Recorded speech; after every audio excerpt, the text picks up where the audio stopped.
ദാസേട്ടനൊക്കെ നന്നായിട്ട് പാടുന്ന ആളായിരുന്നു പറഞ്ഞു. ഓ ശരി. ദാസേട്ടക്ക് ഇഷ്ടമല്ല ഇവരെ. അവരിഷ്ടമല്ല. എന്താണ് കാരണം എന്നുള്ള ഒരിക്കലെങ്കിലും പറഞ്ഞിട്ടുണ്ടോ ചേച്ചി? ഇല്ല, ആ ചേച്ചിക്ക് പേടിയാന്ന് പറഞ്ഞു, പറയത്തില്ല. ഈ ജസ്റ്റിൻ എന്ന് പറയുന്ന ചേട്ടന് ചെന്നൈയിൽ സ്ഥലമുണ്ട്. ദാസേട്ടൻ ഈ വീട്ടിൽ വന്നാൽ സ്വന്തം സഹോദരൻ ജീവിച്ച് മരണപ്പെട്ട ഈ വീട്.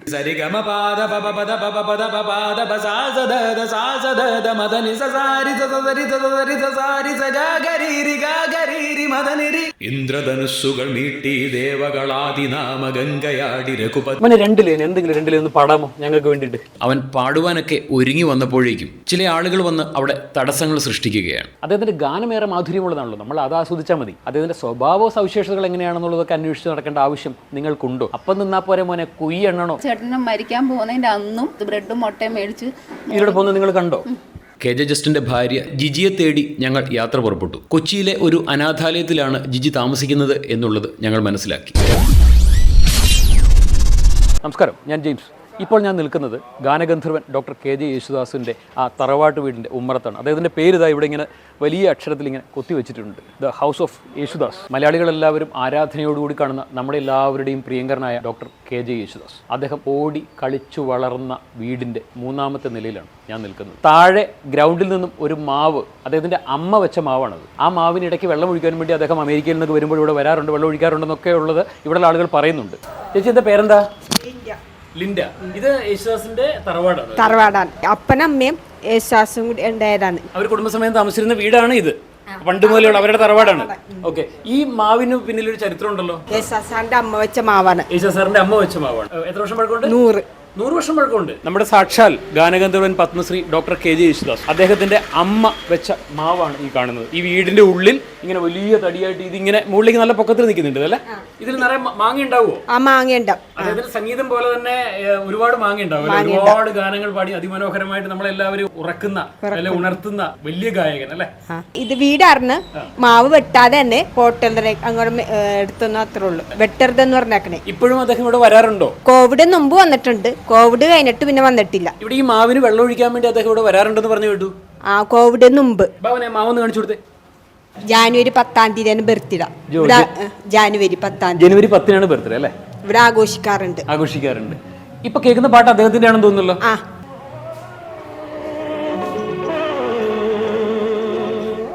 അതിമനോഹരമായ ശബ്ദം. അദ്ദേഹം ഇവിടെ ഇല്ലെന്നുണ്ടെങ്കിലും നമ്മളിവിടെ നിങ്ങളെല്ലാവരും ഇവിടെ കേട്ടോണ്ടിരിക്കുകയാണ് അല്ലേ? എത്ര നിലയായിട്ടാണിത്? 3 നിലയാ? അപ്പൊ നമ്മള് താഴേന്ന് കണ്ട ആ മാവിന്റെ മുകൾ ഭാഗമാണ്. ഇതിലെല്ലാം നിറച്ച് മാങ്ങ ഉണ്ടാവും. ആണോ? എങ്ങനെയുള്ള മാങ്ങയാണ്? അദ്ദേഹത്തിന്റെ സംഗീതം പോലെ മധുരമുള്ള മാങ്ങയാണ്. നല്ല മധുരമാണ്. ഇപ്പോൾ ഈ വീട് അദ്ദേഹത്തിന്റെ അല്ല, അദ്ദേഹം ഇത് കൈമാറി. ഇത് വേറൊരാളുടെ കൈവശമാണ് ഇപ്പോൾ ഉള്ളത്. ഇതിപ്പോൾ ഒരു ഹോം സ്റ്റേ പോലെ. ഇവിടെ റൂമുകളൊക്കെ ഉണ്ട്. ഈ റൂമുകളിലൊക്കെ താമസക്കാരൊക്കെ ഉണ്ട്. അതൊക്കെ കൂടുതലും ഫോറിനേഴ്സാണ്. അദ്ദേഹത്തിന്റെ തറവാട് സ്ഥിതി ചെയ്യുന്നത് ഫോർട്ട് കൊച്ചി ഈ കടൽ തീരത്തിന്റെയും വാസ്കോ ഡ ഗാമ ചർച്ചിന്റെയും ഒക്കെ ഏകദേശം അടുത്തായിട്ട് ഏറ്റവും ഫോർട്ട് കൊച്ചിയുടെ ഹൃദയഭാഗത്താണ് യേശുദാസിന്റെ തറവാടുള്ളത്. ഈ മാവ് നിറയും മാങ്ങയുണ്ടാകും എന്നുള്ളതാണ് ഇവിടെ ജോലി ചെയ്യുന്ന ആ ചേച്ചി പറഞ്ഞത്. ആ മാങ്ങയ്ക്കൊക്കെ നല്ല മാധുര്യമാണ്. അദ്ദേഹത്തിൻ്റെ ശബ്ദം പോലെ ചവർപ്പില്ലാത്ത മാധുര്യമുള്ള മാങ്ങയാണ് എന്നുള്ളതാണ് പറഞ്ഞത്. ശബ്ദത്തിലെ മാധുര്യം മലയാളികളായിട്ടുള്ള എല്ലാവരും എപ്പോഴും ഇങ്ങനെ ആസ്വദിച്ചുകൊണ്ടിരിക്കുന്ന ഒന്നാണ്. അദ്ദേഹത്തിൻ്റെ സ്വഭാവത്തിൽ മാധുര്യമുണ്ടോ അല്ലെങ്കിൽ ചവർപ്പിൻ്റെ അംശം എന്തെങ്കിലും ഉണ്ടോ എന്നുള്ളത് നമ്മൾ മലയാളികളാരും അങ്ങനെ അന്വേഷിക്കേണ്ട ആവശ്യമില്ല. കാരണം അദ്ദേഹത്തിൻ്റെ ഗാനമേറെ മാധുര്യമുള്ളതാണല്ലോ, നമ്മൾ അത് ആസ്വദിച്ചാൽ മതി. അദ്ദേഹത്തിൻ്റെ സ്വഭാവ സവിശേഷതകൾ എങ്ങനെയാണെന്നുള്ളതൊക്കെ അന്വേഷിച്ച് നടക്കേണ്ട ആവശ്യം നിങ്ങൾക്കുണ്ടോ? അപ്പം നിന്നാ പോരെ മോനെ, കുയ്യെണ്ണണോ എന്നൊക്കെ നമ്മൾ സാധാരണ നാട്ടിൽ സംസാരിക്കാറില്ലേ? പക്ഷേ എന്നാലും അദ്ദേഹത്തിനോടൊപ്പം ഈ വീട്ടിൽ കളിച്ചു വളർന്ന അദ്ദേഹത്തിൻ്റെ ഒരു സഹോദരനുണ്ടായിരുന്നു. ആ സഹോദരൻ ചുരുങ്ങിയ വർഷങ്ങൾക്ക് മുൻപ് ഇവിടെ നിന്നും അത്രയൊന്നും ദൂരത്തിലല്ലാതെ ജങ്കാറിന് പോയി കഴിഞ്ഞാൽ നേരെ വൈപ്പിൻകരയിൽ നിന്നും ഗോശ്രീപാല ആ പരിസരത്ത് അദ്ദേഹം കുറച്ച് നാളുകൾക്ക് മുൻപ് മരണപ്പെടുകയാണ്. മറ്റാരുമല്ല മരണപ്പെടുന്നത്, സാക്ഷാൽ പത്മശ്രീ ഡോക്ടർ കെ ജെ യേശുദാസിന്റെ സ്വന്തം സഹോദരൻ. ഈ മാവിന്റെ ചുവട്ടിൽ സാക്ഷാൽ ഗാനഗന്ധർവൻ യേശുദാസ് കളിച്ചു നടക്കുമ്പോൾ അദ്ദേഹത്തോടൊപ്പം കളിച്ചുകൊണ്ട് അദ്ദേഹത്തിനോടൊപ്പം ഉണ്ടായിരുന്ന സഹോദരൻ, അദ്ദേഹമാണ് നിവൃത്തിയില്ലാത്തൊരവസ്ഥയിൽ ചുരുങ്ങിയ നാളുകൾക്ക് മുൻപ് ഈ തറവാട്ടിൽ നിന്നും കിലോമീറ്ററുകൾ അപ്പുറത്ത് ആത്മഹത്യ ചെയ്തു. ഈ തറവാട്ട് വീട്ടിൽ അദ്ദേഹം ഇങ്ങനെ നടന്നുപോയ സ്റ്റെപ്പും അദ്ദേഹം ഇങ്ങനെ നടന്നിറങ്ങിയ ആ പടിയിലൊക്കെയാണ് ഇപ്പോൾ ഞാൻ നിൽക്കുന്നത്. പക്ഷെ ദുഃഖത്തോടുകൂടി പറയട്ടെ, കെ ജെ ജസ്റ്റിൻ അദ്ദേഹം 62-ാം വയസ്സിൽ ഇവിടെ നിന്നും തൊട്ടടുത്തായി വല്ലാർപാടം കണ്ടെയ്നർ ടെർമിനലിൻ്റെ അടുത്ത് ദുരൂഹ സാഹചര്യത്തിൽ അദ്ദേഹം മരണപ്പെടുകയാണ്. ഇന്നിപ്പോൾ അദ്ദേഹത്തിൻ്റെ വീടല്ല, അദ്ദേഹത്തിൻ്റെ വീട് ഇപ്പോൾ കൈമാറി പോയിരിക്കുന്നു. ഇപ്പോൾ ഇത് വേറെ ആളാണ് കൈവശം വെച്ചിരിക്കുന്നത്. ഇത് ഫോർട്ട് കൊച്ചിയുടെ ഹൃദയഭാഗത്താണ്. ഫോറിനേഴ്സ് ആയിട്ടുള്ള ആളുകളും അങ്ങനെ സകലമായ ആളുകൾ ഉറ്റുനോക്കുന്ന അവരെല്ലാവരും ഈ വഴിയിൽ കൂടെ, ഇതൊരു ശരിക്കും പറഞ്ഞാൽ ഇറ്റലിയിലോ അല്ലെങ്കിൽ ജർമ്മനിയിലോ ഒക്കെ അല്ലെങ്കിൽ US-ലെ ഒരു സ്ട്രീറ്റ് പോലെയൊക്കെ തോന്നുന്ന രീതിയിലുള്ള ഫോർട്ട് കൊച്ചിയിൽ ഒരു സ്ട്രീറ്റാണിത്. ഈ സ്ട്രീറ്റിൽ ഇപ്പോഴും അതിമനോഹരമായി കാത്തു സൂക്ഷിച്ചിരിക്കുകയാണ് യേശുദാസിൻ്റെ ഈ തറവാട്ട് വീട്. വളരെ പെട്ടെന്ന് വാർത്ത പരക്കുകയാണ്. കാരണം മുളകുപാട് പോലീസ് സ്റ്റേഷൻ പരിധിയിൽ ഒരു മൃതദേഹം കൊച്ചിക്കായലിൽ പൊങ്ങിയിരിക്കുന്നു. പോലീസ് പാഞ്ഞെത്തുന്നു. ഇത് ഏത് മൃതദേഹമാണെന്നുള്ളത് ആദ്യം മനസ്സിലാകുന്നില്ല. പിന്നീടാണ് കാക്കനാട് നിന്നും ഒരു വ്യക്തി വന്ന് ഈ കായലിൽ ചാടി അദ്ദേഹത്തിൻ്റെ ജീവിതം അവസാനിപ്പിച്ചതാണ് എന്ന് മനസ്സിലാക്കുന്നത്. പിന്നീട് വളരെ വൈകിയാണ്. ഞങ്ങളിപ്പോൾ മുളകുപാട് പോലീസ് സ്റ്റേഷനിൽ എന്താണ് അന്നത്തെ ആ വിവരങ്ങൾ, എന്തെങ്കിലുമൊക്കെ കുറച്ച് കാര്യങ്ങൾ ഞങ്ങളോട് പറയാമോ എന്ന് ചോദിച്ചു. പക്ഷേ SHOയും സബ് ഇൻസ്പെക്ടർ അടക്കമുള്ള റൈറ്റർ അടക്കമുള്ള എല്ലാവരും അവിടുന്ന് ട്രാൻസ്ഫർ ആയി പോയി. ഇപ്പോൾ 4 വർഷം പിന്നിട്ടിരിക്കുന്നു. അവർക്ക് പ്രത്യേകിച്ച് ഒന്നും തന്നെ പറയാനുണ്ടായിരുന്നില്ല. അങ്ങനെ ഞങ്ങൾ കാക്കനാട് അദ്ദേഹം താമസിച്ചിരുന്ന അദ്ദേഹത്തിൻ്റെ വീട്ടിലെത്തി. പിന്നീട് ഞങ്ങൾക്ക് മനസ്സിലായ കാര്യങ്ങളൊക്കെ ഏറെ ഞെട്ടലുണ്ടാക്കുന്നവയാണ്. KJ ജസ്റ്റിൻ എന്ന് പറയുന്ന മനുഷ്യൻ നമ്മുടെ ദാസേട്ടന്റെ സ്വന്തം അനുജനല്ലേ? എന്തുകൊണ്ടാണ് KJ ജസ്റ്റിന്റെ ജീവിതം ഇങ്ങനെ താറുമാറായി പോയത്? ഈ ചോദ്യം ഉയർന്നപ്പോൾ തന്നെ പലരും പറഞ്ഞു, KJ ജസ്റ്റിനോ അവൻ അടിച്ച് ബോധമില്ലാതെ കനാലിലൊക്കെ കിടക്കുന്നവനല്ലേ, അവനെ എന്തിനാ നമ്മുടെ ദാസേട്ടൻ മൈൻഡ് ചെയ്യുന്നത്? എന്താണ് ഈ പറയുന്നത്? ഇതിലെന്തെങ്കിലും വസ്തുതയുണ്ടോ? ഇത് അന്വേഷിച്ചിറങ്ങിയ ഞാൻ KJ ജസ്റ്റിൻ താമസിച്ചിരുന്ന ആ വീടിന്റെ പരിസരത്തുള്ള പ്രദേശവാസികളുമായി സംസാരിച്ചു. ആ പ്രദേശവാസികളുടെ മറുപടി എന്നെ നടുക്കിക്കളഞ്ഞു. ചേട്ടൻ്റെ പേരെന്തേട്ടാ? അബൂക്ക KJ ജസ്റ്റിൻ, നമ്മുടെ ഗാനഗന്ധർവന്റെ അനിയൻ. അദ്ദേഹത്തെ കണ്ടിട്ടുണ്ടോ? കണ്ടിട്ടുണ്ട്. സംസാരിച്ചിട്ടൊക്കെ ഉണ്ടോ അദ്ദേഹത്തിനോട്? ഒരു ദിവസം പെട്ടെന്ന് അദ്ദേഹം മരണപ്പെടുകയാണല്ലേ? പിന്നെ നമ്മൾ ദിവസം കണ്ട ഒരാളെ പെട്ടെന്ന് കാണാൻ വരുമ്പോൾ അതിന്റെ ഒരു ആണല്ലേ? നിങ്ങൾ എന്തെങ്കിലും കള്ളു കുടിച്ച് ഈ റോഡ് സൈഡിൽ കിടക്കുന്നത് കണ്ടിട്ടുണ്ടോ? ഒരു സിഗരറ്റ് വലിക്കുന്നത് കണ്ടിട്ടുണ്ടോ? പിന്നെ എന്തായിരുന്നു അദ്ദേഹത്തിന് ശരിക്കും സംഭവിച്ചത്? നിങ്ങൾക്ക് വിഷമം തോന്നിയില്ലേ പെട്ടെന്ന്? നമ്മളെല്ലാം സാധാരണ മനുഷ്യന്മാരല്ലേ? പെട്ടെന്ന് പുള്ളി പോയി, പെട്ടെന്ന് അങ്ങോട്ട് പോയി അല്ലേ? ആരോടും അങ്ങനെ ഒന്നും സംസാരിക്കുന്ന ആളാണ്. പരിഭവോ പിണക്കോ ഒന്നും ആരോടും ഇല്ല. വഴക്ക് ഇവിടെ ആരോടെങ്കിലും തെറി വിളിക്കുന്നത് കേട്ടിട്ടുണ്ടോ? ആരെങ്കിലും ചീത്ത വിളിക്കുന്നത്? ഞാൻ കേട്ടില്ല. മദ്യപിച്ച് ആടി പോകുന്നത് കണ്ടിട്ടില്ല, ഒന്നുമില്ല. നമുക്ക് ഭയങ്കര വിഷമമായി. പെട്ടെന്നുള്ള ഒരു ദിവസം പിറ്റേ ദിവസം ഇതുവഴി നടന്നു പോകുന്ന കാണുന്നില്ലേ? ഒരു ദിവസം കാണാൻ വന്നപ്പോൾ നമുക്ക് അതിൻ്റെ ഒരു വിഷമം ഉണ്ടായിരുന്നു. ആദ്യമേ അറിയാമായിരുന്നു നമ്മുടെ ഗാനഗന്ധർവന്റെ സ്വന്തം സഹോദരനാണ് എന്നുള്ളത്. സ്വന്തം സഹോദരൻ, അവിടെ ഒരു വലിയൊരു പഞ്ചുണ്ടല്ലേ? കാരണം ആദ്യം അറിയില്ലായിരുന്നു, പിന്നെ നമ്മള് മനസ്സിലാക്കി. എങ്ങനെയുള്ള പാട്ടുകളാണ് അദ്ദേഹത്തിന് ഇഷ്ടം? പഴയ പാട്ടുകളൊക്കെ നല്ല പാട്ടുകളാണ്, നല്ല ഇഷ്ടമാണ്. മാണിക്യ വീണയുമായി അങ്ങനെ ഒരുപാട് പാട്ടുകൾ അല്ലേ? ഈ 3.5 വർഷം നിങ്ങൾ നോക്കി? നമ്മൾ നോക്കിണ്ടിട്ടില്ല, ആരെയും ഇതുവരെ വന്നിട്ടില്ല. സ്വന്തം അനിയനല്ലേ? വന്നിട്ടില്ല. എന്നാലും അവർ ഭയങ്കര ബുദ്ധിമുട്ടില്ല ഇവിടെ കഴിഞ്ഞത്. സാമ്പത്തിക ബുദ്ധിമുട്ടായിരുന്നു എന്നുള്ളത് പറഞ്ഞു. നമ്മളെ ഭാര്യയൊക്കെ ഇടയ്ക്കൊക്കെ കൊണ്ട് പൈസ കൊടുക്കുമായിരുന്നു. ഓ, നിങ്ങളുടെ ഭാര്യ സഹായിക്കുമായിരുന്നു? അവളെ വിളിച്ചെന്തെങ്കിലുമൊക്കെ പറയുകയൊക്കെ ചെയ്യായിരുന്നു ഭാര്യ. ആണോ? എനിക്ക് ചേച്ചിയോട് സംസാരിക്കാൻ വേണ്ടി പറ്റുമോ? അബൂക്ക താമസിക്കുന്നത് ഈ KJ ജസ്റ്റിൻ എന്ന് പറയുന്ന നമ്മുടെ ദാസേട്ടന്റെ സഹോദരൻ താമസിക്കുന്ന ആ വീടിനോട് ചേർന്നുള്ള ഈ വീടും വർക്ക്ഷോപ്പും എല്ലാം അബൂക്കയുടെയാണ്. ഈ അബൂക്കയുടെ ഭാര്യ, നമ്മുടെ ജസ്റ്റിൻ എന്ന് പറയുന്ന ഗാനഗന്ധർവന്റെ സഹോദരന്റെ ഭാര്യ ജിജി, അവർക്ക് ഒരുപാട് സാമ്പത്തിക ബുദ്ധിമുട്ടുകളുണ്ടായിരുന്നു. ആ സാമ്പത്തിക ബുദ്ധിമുട്ടുകളിലൊക്കെ അവർക്ക് കൂട്ടായി നിന്നിട്ടുള്ള, താങ്ങായി നിന്നിട്ടുള്ള പണമൊക്കെ കൊണ്ടുപോയി കൊടുത്തിട്ടുണ്ടെന്നുള്ളത് അദ്ദേഹം പറഞ്ഞു. ചേച്ചി ഒന്ന് വരാമോ? എന്തായിരുന്നു ആ ചേച്ചിയുടെ ഒരു യഥാർത്ഥ അവസ്ഥ? എന്തായിരുന്നു? ആ ചേച്ചിക്ക് കണ്ണ് കാണത്തില്ലായിരുന്നു. പിന്നെ വയറിനുള്ളിൽ എന്തോ വയർനെസ് ഉണ്ടായിരുന്നു. പിന്നെ തൊണ്ടയിൽ. ഇവർ കയ്യിൽ പിടിച്ചാണോ നടത്തിക്കൊണ്ടിരുന്നത് ഈ സ്ത്രീ? ആ ചേട്ടൻ പിടിച്ചോണ്ടാ പോകുന്നത്. കണ്ണിന് കാഴ്ചയില്ലായിരുന്നു. ഇദ്ദേഹം ഉള്ളപ്പോൾ തന്നെ സാമ്പത്തിക ബുദ്ധിമുട്ടായിരുന്നു? ഉള്ളപ്പോഴും ബുദ്ധിമുട്ടായിരുന്നു. പിന്നെ അത് കഴിഞ്ഞാൽ ഇങ്ങനെ പള്ളിയിലെങ്ങാണ്ട് ആ കൊച്ചിനെ കണ്ട് പച്ചക്കറി കടയിലെങ്ങാണ്ട് ജോലിക്ക് നിർത്തി. അങ്ങനെ അവിടെയും ബുദ്ധിമുട്ടാ. പിന്നെ രാത്രിയൊക്കെ ആയിക്കഴിഞ്ഞാലും ഭക്ഷണവും ഒന്നും കിട്ടത്തില്ല. പിന്നെ ശമ്പളവും അവിടെ കിട്ടത്തില്ല. അങ്ങനെയായിട്ട് പിന്നെ 2-3 പ്രാവശ്യം ഇവിടെ വന്നായിരുന്നു. ഒട്ടും സാമ്പത്തികം ഇല്ലാതായി കഴിഞ്ഞു. ആ ചേച്ചിക്കാണെങ്കിൽ ഒന്നും ഭക്ഷണം ഉണ്ടാക്കാനൊന്നും പറ്റത്തില്ല. ഞങ്ങളിങ്ങനെ ചോദിച്ചു. അപ്പൊ പറഞ്ഞു അനിയനല്ലേ, അപ്പൊ പിന്നെ എന്തുകൊണ്ട് നിങ്ങളെ സഹായിക്കുന്നില്ല എന്ന് ചോദിച്ചു. പറഞ്ഞു യേശുദാസിന്റെ അനിയനാണ് പറഞ്ഞു. അപ്പൊ ഇങ്ങനെ സഹായിക്കുന്ന കാര്യമൊക്കെ ചോദിച്ചപ്പോ അവര് പറഞ്ഞു ചിലപ്പോഴൊക്കെ ഫോൺ എടുക്കത്തുള്ളൂ, പുള്ളി ഫോൺ എടുക്കാറില്ല, അസിസ്റ്റന്റ് ഫോൺ എടുക്കാറുള്ളത്. നിങ്ങളെ കൊണ്ടാവുന്ന സഹായങ്ങളൊക്കെ കണ്ണു നിറയുന്നുണ്ടല്ലോ. അവരുടെ അവസ്ഥ ശരിക്കും അറിയാമായിരുന്നു നിങ്ങൾക്ക്? ഈ ജസ്റ്റിൻ എന്ന് പറയുന്ന ചേട്ടൻ എങ്ങനെ ആരോടും അങ്ങനെ ഒന്നും ആവശ്യപ്പെടാനും ഇല്ല, ആരോടും മിണ്ടത്തില്ല. ഇവര് ആരും മിണ്ടത്തില്ല. ആ കൊച്ചു എന്റെ മൂത്ത മോൻ്റെ കൂടെ പഠിച്ചപ്പോ എന്റെ മോൻ പറഞ്ഞു അവനും മിണ്ടൂലായിരുന്നു. എന്റെ മോൻ പറഞ്ഞു ഉമ്മി അവൻ എന്റെ കൂടെ പഠിച്ചതാന്ന് പറഞ്ഞപ്പോൾ ഞാൻ അങ്ങോട്ട് കയറി മിണ്ടിയിട്ടാണ് ആ ചേട്ടൻ വെച്ചാൽ ആ കൊച്ചും കൂടെ ആ ചേച്ചിങ്ങനെ പിടിച്ചുകൊണ്ട് പള്ളിയിലെങ്ങാണ്ട് പോകും. അതേപോലെ തന്നെ ഓട്ടോയിൽ നിന്ന് ഇറങ്ങി അങ്ങ് പോകും. അല്ല ആരോടും ഞാൻ അങ്ങനെ അങ്ങോട്ട് കയറി മിണ്ടിയിട്ടാണ് ആ കൊച്ചിന് ചേച്ചിയൊക്കെ ഇങ്ങനെ കാര്യങ്ങൾ പറയാൻ തുടങ്ങി. പ്രദേശവാസികളുമായി സംസാരിച്ചു കഴിഞ്ഞപ്പോൾ ഞങ്ങൾ ഉറപ്പിച്ചു KJ ജസ്റ്റിന്റെ ഭാര്യ ജിജിയുമായി ഒരു ഇന്റർവ്യൂ അനിവാര്യമാണ് എന്നുള്ളത്. അങ്ങനെ ജിജിയെ തേടി ഞങ്ങൾ യാത്ര പുറപ്പെട്ടു. കൊച്ചിയിലെ ഒരു അനാഥാലയത്തിലാണ് ജിജി താമസിക്കുന്നത് എന്നുള്ളത് ഞങ്ങൾ മനസ്സിലാക്കി. അധികൃതരുമായി ഞങ്ങൾ പലവട്ടം സംസാരിച്ചു. ജിജിയുമായി ഞങ്ങൾക്കൊരു ഇന്റർവ്യൂ ആവശ്യമുണ്ട്, അനുവദിക്കാമോ എന്നുള്ള ഞങ്ങളുടെ ചോദ്യം അവർ സ്വീകരിച്ചില്ല. ജിജിക്ക് ആരോടും ഒന്നും സംസാരിക്കാനില്ല എന്നൊക്കെ പറഞ്ഞ് ഞങ്ങളെ അവർ അകറ്റിവിട്ടു. KJ ജസ്റ്റിന്റെ മകൻ ആന്റണിയുമായി സംസാരിക്കുവാൻ ഞങ്ങൾ തീരുമാനിച്ചു. 2 വർഷമായി. എനിക്ക് നല്ല മുഖപരിചയമുള്ള ആളെ പോലെ തോന്നുന്നു. എൻ്റെ പേര് ജെയിംസ് എന്നാണ്, ജേർണലിസ്റ്റാണ്. ഞാൻ നിങ്ങളിന്ന് കാണാൻ വേണ്ടി സൂപ്പർ മാർക്കറ്റിൽ മുമ്പ് വന്നിട്ടുണ്ട്. ഞാൻ വന്നപ്പോൾ അവിടെ കണ്ടിട്ടുണ്ട്, പക്ഷെ അതിന് സംസാരിക്കാൻ വേണ്ടി പറ്റിയില്ല. അത് നിങ്ങൾ അവിടെ കയറി കഴിഞ്ഞാൽ ഞങ്ങൾക്ക് മിണ്ടാനൊന്നും സംസാരിക്കാനൊന്നും പറ്റില്ലല്ലോ, ഭയങ്കര തിരക്കുള്ള ഇതല്ലേ. എങ്ങനെ മുഴുവൻ പേര് എങ്ങനെ? ആന്റണി ജോർജ് അല്ലേ? എത്ര നാളായി ഇപ്പോൾ ജോലി തുടങ്ങിയിട്ട്? 2 വർഷമായി. 2 വർഷമായി അല്ലേ? മോൻ്റെ ഒരു ജീവിതമേ ശരിക്കും പറഞ്ഞാൽ മോൻ എങ്ങനെ ജീവിക്കേണ്ട ആളാണ്? അവരുടെ കൂടെ പാട്ടൊക്കെ പാടിയെന്നിലാവേണ്ടത്. നമ്മൾ നന്നായിട്ട് പാടുമോ? പാടം ഞാൻ അധികം പാടുന്നില്ല. അത്യാവശ്യം പാടും. ആന്റണിയെ തേടിയുള്ള യാത്ര ചെന്നെത്തിയത് കൊച്ചിയിലെ ഒരു സൂപ്പർ മാർക്കറ്റിനുള്ളിലാണ്. അവിടെ അവനൊരു സാധാരണ പണിക്കാരനായി ജോലി ചെയ്യുകയാണ്. ഞങ്ങളോട് സംസാരിക്കാമോ എന്നുള്ള ചോദ്യത്തിന് നിഷ്കളങ്കമായ ചിരിയോടുകൂടി അവൻ തലയാട്ടി. 4 വരികൾ ഞങ്ങൾക്കായി പാടാമോ എന്ന് ചോദിച്ചു. മോനെ 2 ലൈൻ എന്തെങ്കിലും 2 ലൈൻ ഒന്ന് പാടാമോ ഞങ്ങൾക്ക് വേണ്ടിയിട്ട്? അവൻ പാടുവാനൊക്കെ ഒരുങ്ങി വന്നപ്പോഴേക്കും ചില ആളുകൾ വന്ന് അവിടെ തടസ്സങ്ങൾ സൃഷ്ടിക്കുകയാണ്. അവന്റെ മുഖത്ത് കൃത്യമായി വായിച്ചെടുക്കാം അവൻ എന്തൊക്കെയോ ഞങ്ങളോട് പറയാനുണ്ട് എന്നുള്ളത്. വരില്ല എന്ന് പറഞ്ഞു പുള്ളി. വരില്ലെന്ന് പറഞ്ഞു. എന്തുകൊണ്ട് അത്ര ഉറപ്പിൽ പറഞ്ഞു? അത്രയ്ക്കും പുള്ളിക്ക് ഇഷ്ടമല്ല അവരിഷ്ടമല്ല. എന്താണ് കാരണം എന്നുള്ള ഒരിക്കലെങ്കിലും പറഞ്ഞിട്ടുണ്ടോ ചേച്ചി? ഇല്ല, ചേച്ചിക്ക് പേടിയാന്ന് പറഞ്ഞു. പറയത്തില്ല. പറയാൻ പേടിയാണെന്നോ? അവരുടെ ഒരു മകൻ മുൻപ് മരണപ്പെട്ടിരുന്നു എന്നുള്ളത് പറയുന്നുണ്ട്. അത് പറഞ്ഞിട്ടുണ്ട്. ചേച്ചി ഒരുപാട് മുതലൊക്കെ ആയിട്ട് വന്ന ചേച്ചിയാണ്. ചേച്ചി എപ്പോഴും കരച്ചില്ല. അപ്പൊ ഞാൻ ഇടയ്ക്കൊക്കെ പോകും സമാധാനിപ്പിക്കാൻ. ഫുഡ് കടയിൽ നിന്ന് വാങ്ങിച്ചിട്ട് അവര് കഴിക്കുന്നത് അവർക്ക് സ്വന്തമായിട്ട് ഉണ്ടാക്കി കഴിക്കാൻ പറ്റാത്തതുകൊണ്ട് അവർക്ക് ആരോഗ്യം, അവർ കണ്ണിന്റെ പ്രശ്നമുള്ളതുകൊണ്ടല്ലേ? കണ്ണിന്റെ വശം. പിന്നെ ഓരോരുത്തർ കൊണ്ടുവന്ന് കൊടുക്കും. ഭക്ഷണം കൊണ്ടുവന്ന് കൊടുക്കും. ഫുഡ് കൊണ്ട് കൊടുക്കുന്നവരുണ്ട്, സാധനങ്ങളല്ലാതെ. വേറൊരു ചേച്ചി സഹായിക്കാൻ വരുമെന്നില്ല. ആ സമയത്ത് ആൾക്കാർ ഓട്ടോയിൽ ഇങ്ങനെ സാധനങ്ങൾ കൊണ്ടുവന്ന് കൊടുക്കുന്നു. അങ്ങനെയൊക്കെ ഉണ്ടായിരുന്നു. പിന്നെ ചേച്ചി ഓരോരുത്തരെ ഒന്നും ഇല്ലെങ്കിൽ ഇങ്ങനെ ഓരോരുത്തരെ ഫോൺ ചെയ്ത് വിളിച്ച് പറയുമ്പോൾ ആരെങ്കിലും ഒക്കെ കൊണ്ടുവന്ന് എന്തെങ്കിലും കൊണ്ടുവന്ന് കൊടുക്കും. അത് വളരെ കഷ്ടത്തിലായിരുന്നു അല്ലേ? നിസ്സാര കഷ്ടമൊന്നും ആയിരുന്നില്ല അല്ലേ? വാടക മാത്രം കറക്റ്റായിട്ട് കൊടുക്കും. ഞങ്ങൾക്കൊന്നും തരത്തില്ല. ഞങ്ങൾ വിളിച്ച അസിസ്റ്റന്റിനെ ഫോൺ എടുക്കത്തുള്ളൂ. ചില സമയത്ത് അയാളും എടുക്കാറില്ല. ഇവർക്കൊന്നും സഹായം ചെയ്യുന്നില്ല. കാരണം ഈ ചേച്ചിക്ക് ഒരുപാട് മരുന്ന് വേണം. പള്ളിയിലൊക്കെ പോയിട്ട് അവരോടൊക്കെ പറഞ്ഞിട്ട് അവരൊക്കെ കൊടുക്കുന്നതെന്നൊക്കെ ചിലപ്പോഴൊക്കെ ചേച്ചിനോട് പറഞ്ഞിട്ടുള്ളത്. പള്ളിക്കാരൊക്കെ സഹായിച്ചു. ആഴ്ചയിൽ ആ ചേച്ചി പോകും, പ്രാർത്ഥനയ്ക്ക് പോകും. അപ്പോൾ അവിടെ ഉള്ളവരും സഹായിക്കുമെന്ന് പറഞ്ഞു. അത് ഞങ്ങൾ ഒരുപാട് വൈകി അറിഞ്ഞത്. യേശുദാസിന്റെ അനിയനാണെന്നൊക്കെ ആരോട് സംസാരിക്കത്തില്ല. ആ ചേട്ടനെ മരിക്കാൻ പോകുന്നതിന്റെ അന്നും ബ്രെഡും മുട്ടയും മേടിച്ച് നിങ്ങൾ കണ്ടോ? ബ്രെഡ് മുട്ട മേടിച്ചു പോകുന്നത് മരിക്കുന്ന കൊടുത്തിട്ടാണ് പോയത്. അതെ, ഏകദേശം എത്ര മണിക്കായിരിക്കും അത്? 7 മണിയൊക്കെ പുലർച്ചെ, രാവിലെ.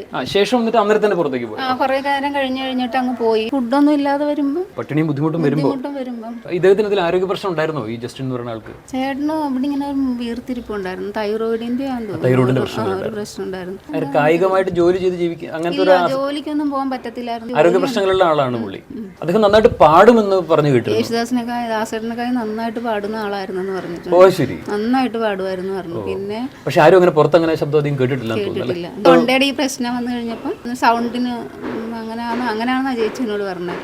മരിക്കുന്ന സമയത്തൊക്കെ ഇങ്ങനെ വീർത്തിരിപ്പുണ്ടായിരുന്നു ഇവിടെ. ഇങ്ങനെ നന്നായിട്ട് പാടും. ദാസേട്ടനൊക്കെ നന്നായിട്ട് പാടിക്കൊണ്ടിരുന്ന ഈ ചേട്ടനായിരുന്നു എന്നാ പറഞ്ഞു. ഇവരിങ്ങനെ ജീവിക്കുകയും ആ പുള്ളി അങ്ങനെ ജീവിക്കുകയും ചെയ്യുന്ന പറഞ്ഞപ്പോൾ അത്രയും പ്രശസ്തനായ ഒരു വ്യക്തിയുടെ സഹോദരൻ എന്ന് പറഞ്ഞപ്പോൾ ഞങ്ങൾ ഞെട്ടിപ്പോയി. ആ ചേച്ചി തന്നെ പറഞ്ഞു വരൂല, പുള്ളി ഈ ഏരിയയിലോട്ടേ വരൂല. പക്ഷെ എറണാകുളത്തൊക്കെ വരുമ്പോഴും ഇങ്ങോട്ട് വരൂല എന്ന് പറഞ്ഞിട്ടുണ്ട്. എറണാകുളത്തൊക്കെ വരുമ്പോഴൊക്കെ നിങ്ങൾ പ്രതീക്ഷിച്ചിരുന്നു? അധികാരി ഉള്ളപ്പോൾ എല്ലാം മാർച്ച് 31 വരുമല്ലോ. അതാ പറഞ്ഞത്. അന്നേരവും വരൂല എന്ന് പറഞ്ഞു, ഇങ്ങോട്ട് വരൂല. അദ്ദേഹത്തിന്റെ ശബ്ദം മാർച്ച് 30 അവിടെ കേട്ടില്ലെന്നുണ്ടെങ്കിൽ അവിടുത്തെ മന്ത്രികൾക്ക് ഉറക്കം വരില്ല എന്നുള്ള സംഗതി പറയുന്നുണ്ട്. പണ്ടുപോലെ പറയുന്ന കാര്യമാണത്. അതുകൊണ്ട് പിതാവിന്റെ ഓർമ്മയ്ക്കായിട്ട് എല്ലാ മാർച്ച് 30 അവിടെ വന്ന് പുള്ളി അവിടുത്തെ മന്ത്രികളെ അടക്കം പുള്ളിയുടെ ശബ്ദം കേൾപ്പിച്ചു പോകും. പുള്ളിയുടെ സ്വന്തം അനിയൻ ഇവിടെ ഉണ്ടായിരുന്നു. തിരിഞ്ഞു നോക്കുമ്പോൾ നിങ്ങൾ പ്രതീക്ഷിച്ചു അല്ലേ?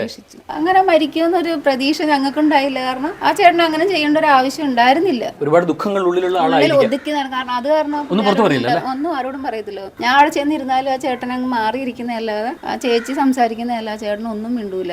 ജസ്റ്റ് ചെറിയൊരു ചിരി അല്ലാതെ ആ ചേട്ടൻ ഒന്നും സംസാരിക്കത്തില്ല. ഒരു ചെറിയ ചിരിയിലെല്ലാം ഉള്ളിൽ ഒതുക്കിക്കൊണ്ട് നടന്ന വ്യക്തിയായിരുന്നു അത്. ഒരു നേരത്തെ അടുപ്പ് പുകയില്ല, അല്ലെന്നുണ്ടെങ്കിൽ അവിടെ ഭക്ഷണം വെക്കാനില്ല, അവർക്ക് നിവൃത്തിയില്ല എന്ന് കാണുമ്പോൾ ആ കുടുംബത്തെ, ആ വ്യക്തിയെ സഹായിക്കുന്നവൻ ആരോ അവനാണ് ആ വ്യക്തിയുടെ സഹോദരൻ അല്ലെങ്കിൽ സഹോദരി. അങ്ങനെയുള്ളൊരു സഹോദരിയാണ് ഈ വീട്ടിൽ ഇപ്പോൾ നമ്മൾ പരിചയപ്പെട്ടത്. KJ ജസ്റ്റിൻ എന്ന് പറയുന്ന കോടാനുകോടിയുടെ ആസ്തിയുള്ള നമ്മുടെ ഗാനഗന്ധർവന്റെ സ്വന്തം സഹോദരൻ. ആ സഹോദരൻ ഇവിടെ നമ്മൾ നേരെ നോക്കി കഴിഞ്ഞാൽ മോനെ കാണിച്ചു കൊടുത്തത് ആ വെള്ള വാട്ടർ ടാങ്ക്. ആ വാട്ടർ ടാങ്കിന്റെ നേരെ കാണുന്ന ഈ ഒറ്റ വഴി, ഈ വഴിയിൽ ഇങ്ങനെ നേരെ ഈ ടൈലിട്ട വഴി കൂടെ നേരെ കയറി ചെല്ലുന്നത് ആ വീട്ടിലാണ് ഇത്രയേറെ വർഷം ഈ KJ ജസ്റ്റിൻ താമസിച്ചിരുന്നത്. ആ വീട്ടിൽ അടുപ്പ് പുകയുന്നുണ്ടോ എന്നുള്ള കാര്യങ്ങളൊന്നും അന്വേഷിക്കുവാൻ അദ്ദേഹത്തിന്റെ കുടുംബാംഗങ്ങളായിട്ടുള്ള ആരും ഇങ്ങോട്ട് തിരിഞ്ഞു നോക്കിയിട്ടില്ല. അദ്ദേഹത്തിന്റെ വേദനകളും സങ്കടങ്ങളും മുഴുവൻ മനസ്സിൽ ഒതുക്കി അത് മുഴുവൻ അങ്ങനെ ഉള്ളിൽ പിടിച്ചു വെച്ച് ചെറിയൊരു ചിരിയോടുകൂടി, അതാണ് ഈ പറഞ്ഞത്, അങ്ങനെ ഉള്ളിൽ ഒതുക്കി ഒരു ദിവസം രാവിലെ 7 മണിക്ക് പാലും ബ്രെഡും മുട്ടയൊക്കെ മേടിച്ചുകൊണ്ട് കൊടുത്തിട്ട് ചിരിയോടുകൂടി ഇവിടുന്ന് ഇറങ്ങിപ്പോയി. പിന്നെ അറിയുന്നത് അദ്ദേഹം കൊച്ചിയിലെ കായലിൽ ചാടി മരണപ്പെട്ടു. നമ്മുടെ ജാതിയുടെയും മതത്തിന്റെയും ഒക്കെ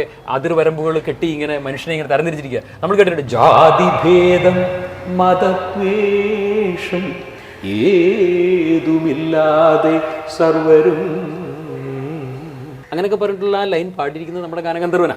മനുഷ്യൻ മതങ്ങളെ സൃഷ്ടിച്ചു, മതങ്ങൾ ദൈവങ്ങളെ സൃഷ്ടിച്ചു, മനുഷ്യനും മതങ്ങളും ദൈവങ്ങളും ചേർന്ന് മണ്ണു പങ്കുവച്ചു, മനസ്സു പങ്കുവച്ചു, മനുഷ്യൻ മതങ്ങളെ സൃഷ്ടിച്ചു. നമ്മുടെ ദാസേട്ടൻ പാടിയത് സത്യമാണെന്ന് നമുക്കിപ്പോൾ മനസ്സിലാക്കുക. കാരണം മനുഷ്യനാണ് മതങ്ങളെ സൃഷ്ടിച്ചത്. അല്ലാണ്ട് ഇവിടെ ഒരു ദൈവത്തിന് ഒരു മതമോ ജാതിയോ ഒന്നുമില്ല. ഒരൊറ്റ ദൈവമുള്ളൂ നമ്മുടെ നാട്ടിൽ. അതിന് ഏറ്റവും വലിയ തെളിവാണിത്. ഈ ഇത്തയാണ് ആ വീട്ടിൽ അടുപ്പ് പുകയുന്നുണ്ടോ? ഇതുപോലെ ഈ പ്രദേശത്ത് താമസിക്കുന്ന ആളുകൾ എല്ലാവരും ആ വീട്ടിൽ അടുപ്പ് പുകയുന്നുണ്ടോ?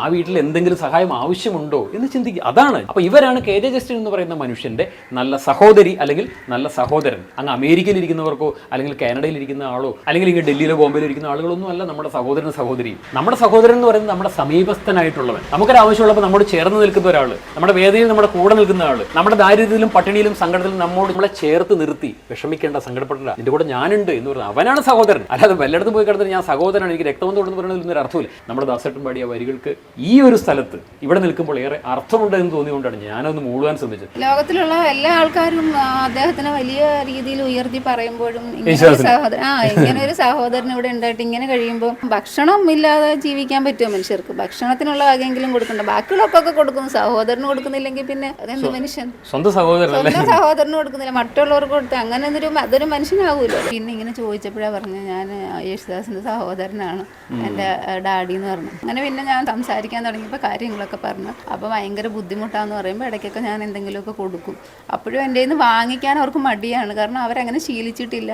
അതുകൊണ്ട് വേണ്ട മോളെ എന്ന് പറഞ്ഞു. ആ ചേച്ചിയുടെ ബുദ്ധിമുട്ട് അറിഞ്ഞപ്പോൾ നിർബന്ധിച്ചവരെ കൊണ്ട് കൊടുക്കുമായിരുന്നു. ജാതിയോ മതമോ അല്ല, മനുഷ്യരാണോ അവർ സഹായിച്ചിരിക്കണം, അല്ലാത്തൊരു മനുഷ്യരല്ല. മറ്റുള്ളവരെ ദുഃഖങ്ങൾ അറിയാത്തവർ മനുഷ്യനല്ല എന്നാണ് എൻ്റെ അഭിപ്രായം.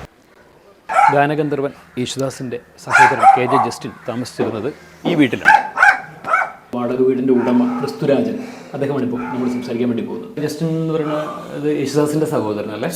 അദ്ദേഹം എത്ര നാൾ ഇവിടെ താമസിച്ചിരുന്നു? 3.5 വർഷം ഉണ്ടാവുള്ളൂ. ആ ചേട്ടൻ ജസ്റ്റിൻ ചേട്ടൻ 2 വർഷം ഉണ്ടായ. ഓക്കെ. അത് മരിച്ച പിന്നെ ആ ചേച്ചി 1 വർഷം 1.5 വർഷം ഉണ്ടായിരുന്നു. പോയി. അപ്പോൾ അദ്ദേഹം മരിച്ചതിന് ശേഷവും അദ്ദേഹത്തിൻ്റെ ഭാര്യ ഇവിടെ ഉണ്ടായിരുന്നു. 1.5 വർഷം ഉണ്ടായിരുന്നു അല്ലേ? മൊത്തം 3.5 വർഷമാണ് ഇവിടെ ഉണ്ടായിരുന്നത്. നമ്മുടെ വീട് എത്ര രൂപ വാടകയ്ക്കാണ് കൊടുത്തിരുന്നത് അദ്ദേഹത്തിന്? 8 രൂപ.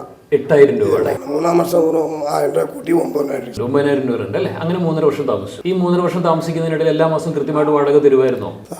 ഇടയ്ക്ക് ബുദ്ധിമുട്ടുണ്ടായിരുന്നു. ബുദ്ധിമുട്ടുണ്ടായി, സാമ്പത്തിക ബുദ്ധിമുട്ടുണ്ടായിരുന്നു. ഇതുവരെ വാടകയൊന്നും അങ്ങനെ മുടക്കിയിട്ടില്ല. കുഴപ്പമൊന്നുണ്ടായില്ല. മുടക്കിയാലും ഇത് കൃത്യമായിട്ട് തരുന്നുണ്ട്. പിന്നെ കൃത്യമായിട്ട് തരും. അദ്ദേഹം പാട്ട് പാടുന്നത് കേട്ടിട്ടുണ്ടോ? മരിച്ചു കഴിഞ്ഞിട്ടാണ് പാട്ട് പാടുന്നൊക്കെ കേട്ട്. അതൊക്കെ യേശുദാസിന്റെ സഹോദരനാണ്, സ്വന്തം അനിയനാണെന്നുള്ളത് നിങ്ങൾക്ക് അറിയാമായിരുന്നോ? അങ്ങനെ പറഞ്ഞിട്ട് ഇവിടെ യേശുദാസ് വന്നിട്ടേ ഇല്ല. ഇല്ല. യേശുദാസ് വലിയ സാമ്പത്തിക ഭദ്രതയുള്ള ആളൊക്കെ ആണല്ലോ. അപ്പൊ അദ്ദേഹം എന്തെങ്കിലും സഹായം എന്തെങ്കിലും ഇദ്ദേഹത്തിന് കൊടുത്തിരുന്നതായിട്ട് അങ്ങനെ എന്തെങ്കിലും അറിയാമോ? സഹായം ഇവർ തമ്മിൽ എങ്ങനെയെന്ന് നമുക്കറിയാൻ പാടില്ല. എന്തായാലും അദ്ദേഹം ഒരുപാട് സാമ്പത്തിക ബുദ്ധിമുട്ടുകൾ അനുഭവിച്ചിരുന്നു. മദ്യപാനവും മറ്റുള്ള കാര്യങ്ങളും ബുദ്ധിമുട്ടുകളുള്ള ആളായിരുന്നു. അങ്ങനെ മോശം സ്വഭാവം ഒന്നുമില്ല. അങ്ങനൊന്നും ഉണ്ടായില്ല. ഇവിടെ ഭാര്യയായിട്ടും കുഞ്ഞുമായിട്ടും ഒക്കെ വഴക്കോ പ്രശ്നങ്ങളോ എന്തെങ്കിലും കേട്ടിട്ടുണ്ടോ? വഴക്കൊന്നും കേട്ടിട്ടില്ല. നല്ല ആളായിരുന്നു എന്നുള്ളതാണ് നിങ്ങളുടെ എല്ലാവരുടെ അഭിപ്രായം അല്ലേ? ഇപ്പൊ അവരെവിടെയാ താമസിക്കുന്നത് ഇവിടുന്ന് പോയതിനു ശേഷം? ആശ്രമത്തില. അതെവിടെയാ സ്ഥലം? എവിടെയാണത്? കുമ്പളങ്ങി ആണല്ലേ? കൊച്ചി കുമ്പളങ്ങിയാണോ? ഞാൻ പറഞ്ഞു കേട്ടിട്ടുണ്ട്. ചെന്നൈയിലെ സ്ഥലത്തിന്റെ അതെന്തായിരുന്നു പറഞ്ഞു കേട്ടിട്ടുണ്ട്? അവിടെയൊക്കെ സ്ഥലമുണ്ടെന്നൊക്കെ പറയണ്ടേ ചേച്ചി? ആർക്ക് സ്ഥലമുണ്ടെന്ന്? ഇവർക്ക് സ്ഥലമുണ്ടെന്നൊക്കെ പറയണ്ടേ? ഈ ജസ്റ്റിൻ എന്ന് പറയുന്ന ചേട്ടന് ചെന്നൈയിൽ സ്ഥലമുണ്ട് പറഞ്ഞു കേട്ടിട്ടുണ്ട്. അപ്പൊ അതില് ഇദ്ദേഹത്തിന് വിഹിതം ഉള്ളതല്ലേ? അപ്പൊ അത് കിട്ടിട്ടില്ല, വിറ്റിട്ടൊന്നുമില്ല. അത് ഇതുവരെ വിട്ടിട്ടില്ല. ആ ചേച്ചിക്ക് സങ്കടം ഉണ്ട് അല്ലേ? പുള്ളിക്കാരുടെ പേരെന്തായിരുന്നു പറഞ്ഞേ? ജിജി. യേശുദാസിന്റെതും അവരുടെ കുടുംബത്തിൽ ചെന്നൈക്കിൽ സ്വത്തുണ്ടായിരുന്നു അവർക്ക് അല്ലേ? യേശുദാസിന് സ്വത്തുണ്ടായിരുന്നു. സമ്പത്ത് ഉണ്ടായിരുന്നു, പക്ഷെ അത് വീതം വെച്ച് ഇവർക്ക് അതിന് വിഹിതം കിട്ടിയിട്ടില്ല. ആർക്കും കൊടുത്തിട്ടില്ല. അവര് ഫുള്ളായിട്ട് 10-30 വർഷമായെന്ന് പറഞ്ഞാൽ വാടകയ്ക്ക് താമസിക്കാൻ. ഇന്ന് അവിടെ എങ്ങും ചെന്നിട്ടില്ല എന്ന് പറഞ്ഞു. അപ്പൊ ഇവിടെ ഈ യേശുദാസ് ഇന്ന് വരെ ചെന്നിട്ടില്ല. അങ്ങനെ പറഞ്ഞാൽ ഇവിടെ വന്നിട്ടില്ല. ആ ചേച്ചി വന്നിട്ടില്ല. പിന്നെ ഇവിടെ വരുമോ എന്നോട് ചോദിച്ചു. ഇതെപ്പോഴും വാലടച്ചിരിക്കുള്ളൂ. എന്തെങ്കിലുമൊക്കെ പുറത്ത് കടകളിൽ പോണെങ്കിൽ മാത്രം ആ ചേട്ടൻ പുറത്തിറങ്ങുള്ളൂ. വീട്ടിൽ തന്നെയാണ് കൂടുതൽ. കൂടുതലും വീട്ടിൽ തന്നെയാണ്. എന്താ ജോലിയാണ് ഇദ്ദേഹം ചെയ്യാറ്? ആ ചേച്ചിക്ക് കണ്ണു കാണാത്തോണ്ട് ഭക്ഷണം വെക്കും, ചോറും കറിയൊക്കെ വെക്കും. പിന്നെ അത് മരിച്ചതിന് ശേഷമാണ് കുറച്ച് ദിവസത്തിന് ഒട്ടും കണ്ണു കാണാനിപ്പോ വേലക്കാര്യത്തിന് നിർത്തി. ഈ KJ ജസ്റ്റിൻ എന്ന് പറയുന്ന ഈ മനുഷ്യനെ കുറിച്ച് നിങ്ങൾക്ക് കള്ളു കുടിച്ച് കനാലിൽ കിടക്കുന്ന ആളാണ് അല്ലെങ്കിൽ സ്ഥിരം പ്രശ്നം ഉണ്ടാക്കുന്ന ആളാണ് അങ്ങനെയൊന്നും നിങ്ങൾക്ക് പറയാനില്ല? ഒരു കുഴപ്പമുണ്ടായിട്ടില്ല. ഞങ്ങൾ കേട്ടിട്ടുമില്ല, കണ്ടിട്ടുമില്ല. KJ ജസ്റ്റിന്റെ സഹോദരൻ ആണ് യേശുദാസ് സായിധാരണം വരുമെന്ന് പ്രതീക്ഷിച്ചു. ഇവിടെ താമസിച്ചത് കാരണം വരുമെന്ന് പ്രതീക്ഷിച്ച്. സ്വന്തം അനിയനാണല്ലോ താമസിക്കുന്നത്. അപ്പൊ നിങ്ങൾക്ക് ഒരു നല്ലൊരു ധൈര്യം ഉണ്ടായിരുന്നു. മലയാളത്തിൽ പാട്ട് കേൾക്കാതെ ഉറങ്ങാൻ പറ്റില്ല. അപ്പൊ തീർച്ചയായിട്ടും അദ്ദേഹം ഇവിടെ ഇങ്ങനെ വന്ന് കയറുമ്പോൾ നിങ്ങൾക്ക് പോയി സംസാരിക്കാനൊക്കെ നിങ്ങൾ വെറുതെ സ്വപ്നം കണ്ടു, ആഗ്രഹിച്ചു അല്ലേ? കാണാൻ ആഗ്രഹിച്ചിട്ടുണ്ട്. കാണാൻ പറ്റിയോ? ഇല്ല, വന്നിട്ടില്ല. ഇല്ല. KJ ജസ്റ്റിന്റെ ഭാര്യനെ അറിയുമോ? യേശുദാസ് ഇതുവരെ വന്നിട്ടുണ്ടോ? ഇതുവരെ വന്നിട്ടില്ല, ഞങ്ങൾ കണ്ടിട്ടില്ല. ഇവരിവിടെ താമസിക്കാൻ വന്നപ്പോൾ സ്വാഭാവികമായിട്ട് നിങ്ങൾക്ക് ആഗ്രഹിക്കില്ലേ യേശുദാസ് വന്നിരുന്നെങ്കിൽ? കണ്ടെങ്കിലോ എന്നൊക്കെ ഞങ്ങൾ ആഗ്രഹിച്ചിട്ടുണ്ട്. ഈ 3.5 വർഷക്കാലം നിങ്ങൾ ആഗ്രഹിച്ചിട്ടും പുള്ളി ഇങ്ങോട്ട് വന്നിട്ടില്ല. വന്നിട്ടില്ല, ഞങ്ങൾ കണ്ടിട്ടില്ല. അപ്പൊ യേശുദാസ് എന്താ വരാത്തത് നിങ്ങൾ ചോദിച്ചില്ലേ? ഇവിടെ ഇല്ല, അമേരിക്കയിലാന്ന് പറഞ്ഞു. ഭരതം എന്ന് പറയുന്ന ചിത്രത്തിൽ മോഹൻലാലും നെടുമുടി വേണുവും രണ്ടുപേരും സഹോദരങ്ങളാണ്. അപ്പോൾ രാമൻ എന്ന നെടുമുടി വേണുവിന്റെ പേര് നമ്മുടെ പ്രിയങ്കരനായ ഗാനഗന്ധർവനാണ് മോഹൻലാലിന് വേണ്ടിയിട്ട് ആ രാമകഥ എന്ന് പറയുന്ന ആ ഗാനം ആലപിക്കുന്നത്. ആ പാട്ട് പാടുന്ന ആ ഒരു സീൻ എന്ന് പറയുന്നത് നമ്മൾ മലയാളികളുടെ ആരുടെയും മനസ്സിൽ നിന്ന് ഒരിക്കലും പോകില്ല. കാരണം സ്വന്തം സഹോദരന്റെ ദുരൂഹ സാഹചര്യത്തിലൊരു മരണമായിരുന്നു ഈ സഹോദരൻ രാമൻ്റെത്, നെടുമുടി വേണുവിൻ്റെത്. ആ മരണം അത് പുറത്തു പറയാനാവാതെ, കാരണം സ്വന്തം സിസ്റ്ററുടെയോ മറ്റോ വിവാഹം ആ വീട്ടിൽ നടക്കുകയാണെന്നുള്ളതാണ്. മോഹൻലാൽ ആ ചടങ്ങ് നടക്കുന്ന ആ വീട്ടിൽ ആ ഒരു പാട്ട് പാടുകയാണ്, രാമകഥ എന്ന് പറയുന്ന ആ ഗാനം. ഇതാണ് KJ ജസ്റ്റിൻ എന്ന് പറയുന്ന നമ്മുടെ ഗാനഗന്ധർവന്റെ സ്വന്തം അനുജൻ താമസിച്ച ആ വീട്. ഈ ഉമ്മറത്താണ് അദ്ദേഹത്തിൻ്റെ ദുഃഖം മുഴുവൻ ഉള്ളിലൊതുക്കി വേദനയോടുകൂടി ഈ ഉമ്മറത്താണ് അദ്ദേഹം ഇരിക്കുന്നത്. അദ്ദേഹം ഒരു ചെറിയ പുഞ്ചിരി മാത്രമേ അദ്ദേഹത്തിൻ്റെ മുഖത്തുണ്ടാവുകയുള്ളൂ എന്നുള്ളതാണ് ഈ പ്രദേശവാസികളായിട്ടുള്ള ആളുകൾ എല്ലാവരും പറയുന്നത്. ഈ ഒരു വീട്ടിലേക്ക് വരുമ്പോൾ പെട്ടെന്ന് എൻ്റെ മനസ്സിലേക്ക് വരുന്ന ഭരതം സിനിമയിലെ ആ ഒരു സീനാണ്. ദാസേട്ടൻ ഈ വീട്ടിൽ വന്നാൽ സ്വന്തം സഹോദരൻ ജീവിച്ച് മരണപ്പെട്ട ഈ വീട്, തീർച്ചയായിട്ടും അദ്ദേഹത്തിൻ്റെ ഹൃദയത്തിലേക്ക്, അദ്ദേഹത്തിൻ്റെ മനസ്സിലേക്ക് രാമകഥ എന്ന് പറയുന്ന ആ ഒരു ഗാനം വരുമെന്നുള്ളത് 100% ഉറപ്പാണ്. പെട്ടെന്ന് മനസ്സിലേക്ക് വരുന്ന ആ സ്വരങ്ങൾ അതെന്തായാലും പാടാതിരിക്കാൻ വേണ്ടിയാവില്ല. ഞാനൊരിക്കലും ഒരു പാട്ടുകാരനൊന്നുമല്ല, പക്ഷേ ഞാനും ശ്രമിക്കുകയാണ്. സാരി സരി സരി സാരി സരി രി മപനി സരി ഗരി രി ഗരി രി ഗരി രി ഗരി ഗ ഗരി രി ഗ ഗരി രി സരി ഗ മ പാദ പ പ പദ പ പദ പ പാദ പ സാ സ ദ മദനി സരി സരി സാരി സ ഗ ഗരി രി ഗ ഗരി രി മദനി രി. ഇന്ദ്രധനുസ്സുകൾ മീട്ടി ദേവകളാദിനാമ ഗംഗയാടി രഘുപതി രാമജയം രഘുരാമജയം ശ്രീ ഭരതവാക്യ ബിന്ദു ചൂടി സോദര പാതുക പൂജയിലാത്മപദം പ്രണവം വിടർന്നുലഞ്ഞുലഞ്ഞ ശരയുവിൽ മന്ത്രമൃദംഗ തരംഗ സുഖം ശരവേഗ ജീവതാളമേകി മാരുതിയാ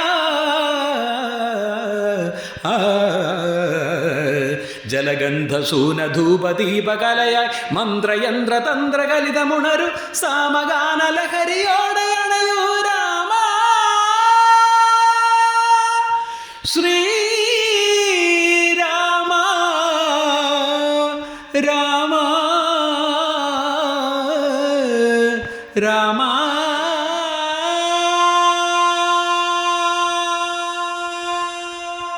അഭിനയിക്കുന്ന ശ്രീ മോഹൻലാലാണ് എന്നുണ്ടെങ്കിലും ആ പാടുന്ന വ്യക്തി തീർച്ചയായിട്ടും അദ്ദേഹത്തിൻ്റെ മനസ്സിൽ അത് പാടുമ്പോൾ അദ്ദേഹത്തിൻ്റെ സഹോദരൻ ഉണ്ടായിരുന്നിരിക്കണം. ഭരതം എന്ന് പറയുന്ന ചിത്രം റിലീസായിട്ട് ഒരുപാട് വർഷങ്ങളായി. പക്ഷേ നമ്മുടെ KJ ജസ്റ്റിൻ എന്ന് പറയുന്ന ഗാനഗന്ധർവൻ്റെ സഹോദരൻ മരണപ്പെട്ടിട്ട് വെറും 4 വർഷം മാത്രമേ ആയിട്ടുള്ളൂ. അദ്ദേഹം ഈ വീട്ടിൽ ജീവിച്ചിരുന്നത് ഏകദേശം 3.5-4 വർഷത്തോളമുള്ള കാലയളവാണ്. ആ കാലയളവിൽ ഒരിക്കൽ പോലും അദ്ദേഹം ഇവിടെ എത്തിയിട്ടുണ്ട്. അദ്ദേഹം മരണപ്പെട്ടതിന് ശേഷവും അദ്ദേഹത്തിൻ്റെ ഭാര്യയും ആന്റണി എന്ന് പറയുന്ന ഒരു മകനും മാത്രമാണ് ഈ വീട്ടിൽ താമസിച്ചിരുന്നത്. പക്ഷേ ഒരിക്കൽ പോലും ഇവിടേക്കൊന്ന് തിരിഞ്ഞു നോക്കുക പോലും ചെയ്തിട്ടില്ല എന്നുള്ളത് നമ്മളല്ല പറയുന്നത്, ഈ നാട്ടുകാരാണ് പറയുന്നത്. നമുക്കിങ്ങനെ ആശ്വസിക്കാം. രാമകഥ എന്ന് പറയുന്ന ഒരു പാട്ട് അത് ഏതോ ഒരു രചയിതാവ് എഴുതുന്നു, ഏതോ ഒരു മ്യൂസിക് ഡയറക്ടർ അതിന് മ്യൂസിക് നൽകുന്നു, അതിന് ഏതോ ഒരു നടൻ അഭിനയിക്കുന്നു, ഗാനഗന്ധർവനെ കൊണ്ട് അത് പാടിക്കുന്നു എന്ന് മാത്രമേ ഉള്ളൂ. ഗാനഗന്ധർവനെ ആ പാട്ട് ഏൽപ്പിച്ചു, അത് എഴുതിയതോ അതിന് സംഗീതം നൽകിയതോ ഒന്നും ഗാനഗന്ധർവനല്ല. ഗാനഗന്ധർവൻ അതിന് ശബ്ദം നൽകുക മാത്രമാണ് ചെയ്തിരിക്കുന്നത്. അപ്പോൾ തീർച്ചയായിട്ടും ആ കൊടുത്ത ശബ്ദത്തിന് വലിയൊരു തുകയും അദ്ദേഹം ഈടാക്കിയിട്ടുണ്ട്. ആ പണം മേടിച്ച് പാടി എന്നുള്ളതല്ലാതെ മറ്റൊന്നും അദ്ദേഹത്തിൽ നിന്ന് പ്രതീക്ഷിക്കേണ്ട. നമ്മൾ ഈ കരുതുന്ന പോലെ ഈ ഗാനങ്ങളൊക്കെ ആലപിക്കുമ്പോൾ ഇത്രയേറെ മനസാക്ഷി ഉണ്ടാവും, ഹൃദയം പിളരുന്നത് പോലെ പാടി അവസാനിക്കുമ്പോൾ വിങ്ങി കരയുമെന്നൊക്കെയുള്ളത് ചിലപ്പോൾ നമ്മുടെയൊക്കെ വെറും ചിന്തകൾ മാത്രമാവാം. അത് ഒരു കാരണവശാലും നമ്മളൊന്നും ചിന്തിക്കുന്ന പോലെ ആയിരിക്കില്ല അവരൊക്കെ ചിന്തിക്കുന്നത്. അതിനുള്ള പ്രതിഫലം കിട്ടി,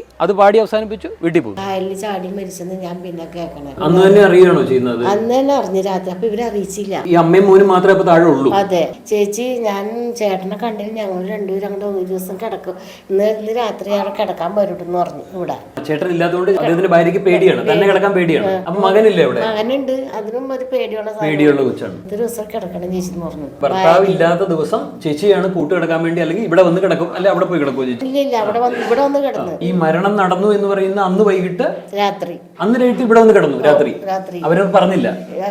ഞങ്ങൾ മുറി കൊടുത്ത് ആ മുറി കിടന്ന് അമ്മയും മോനും ഉറങ്ങിയിട്ടില്ല. ഭയങ്കര രാത്രി അവർ ഉറങ്ങിയിട്ടില്ല.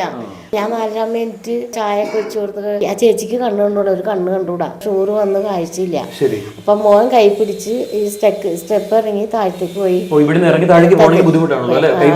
കൊണ്ടുപോയി. അതെവിടെ പോയാലും ആ മോൻ പിടിച്ചിട്ടു. ആ ചേട്ടനുള്ളപ്പോഴും ഈ ചേച്ചിന്റെ പുറത്തേക്ക് പോകുമ്പോ ആ ചേട്ടനെ പിടിച്ചിട്ട് പോകണം. അങ്ങനെ 6 മണിക്ക് താഴത്തേക്ക് പോയി വേഗം ഉപ്മാവ് ഉണ്ടാക്കി പിന്നെ പാൽ ചായ ഉണ്ടാക്കി, ചായയും ഉപ്മാവും കൊണ്ട് ഞാൻ കൊണ്ടുവച്ചു. ചേച്ചിക്ക് മാത്രമേ വിവരം അറിയുള്ളൂ. അപ്പോഴും ചായ കൂടി കഴിഞ്ഞ് ഒരു 8-8:30-9 മണി ആയപ്പോ ആ ചേച്ചി ആങ്ങളെ വന്നുകൂടാ. അവരും പറഞ്ഞില്ല.